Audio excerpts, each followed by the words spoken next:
বলে প্রজাতন্ত্র 26শে জানুয়ারি, লেখিকা দুর্গা বেড়া। এই যে তুমি স্বাধীনভাবে স্কুলে যাও রোজ, এই যে তুমি ন্যায় পেতে আইন করো খোঁজ, ইচ্ছে মতো পোশাক পরো, সমাজে বাস করো, নিজের মধ্যে ভালোবাসা ভ্রাতৃত্ব বোধ করো। এই যে তুমি পরিশ্রম করে ন্যায্য বেতন পাও, ইচ্ছে মতো অন্য ধর্মী জীবন সঙ্গী চাও। তোমার মধ্যে আইনি ক্ষমতার এই যে জড়াজড়ি, একেই বলে প্রজাতন্ত্র 26শে জানুয়ারি। এই যে তুমি দাঁড়িয়ে দেখো আপন চক্ষু মেরে, তোমার গ্রামে রাম ও রহিম এক উঠানে খেলে, একই স্থানে মাইকের গানে, তবে স্বাধীনতা।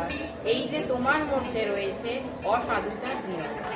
এই যে তুমি সবার কাছে ব্যক্তি মর্যাদা পাও, এই যে তুমি ধর্ম থেকে ধর্ম নিরপেক্ষ হও। এই যে তুমি প্রজাতন্ত্র পালন করো, তাকেই বলে প্রজাতন্ত্র 26শে জানুয়ারি। এই যে তুমি স্বাধীনতা পেয়েছো, আয় ব্যয় সমান শিক্ষা পেয়ে থাকো, বলো তো কার নয়? এই যে তুমি নিজ কৃতজ্ঞে প্রতিষ্ঠা লাভ করো, একেই বলে প্রজাতন্ত্র 26শে জানুয়ারি।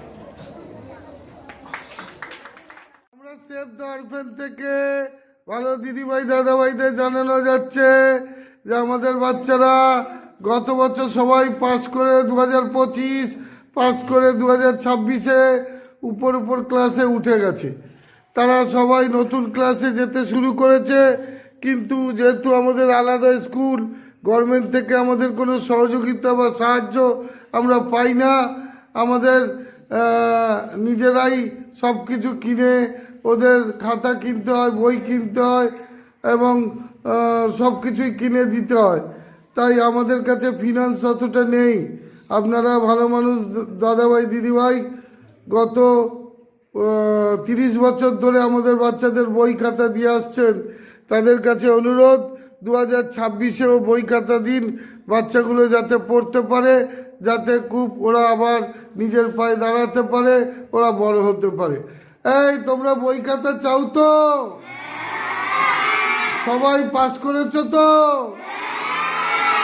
সবাই দাদা দিদিদের কাছে অনুরোধ করো।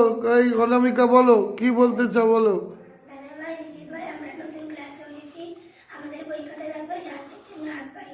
হাত বাড়িয়ে দাও, বলো তোমরা বলো কি বলতে চাও।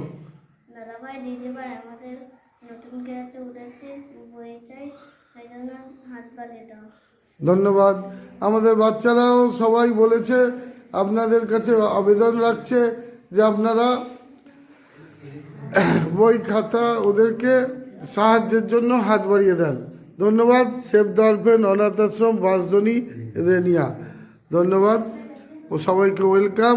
এবং যারা এত বছর আমাদের সাহায্য করছেন সবাইকে থ্যাংক ইউ, এবং আজকে থ্যাংক ইউ জানাই। সেভ দ্য অরফ্যান অনাথ আশ্রম বাঁশদ্রোণী রেনিয়া।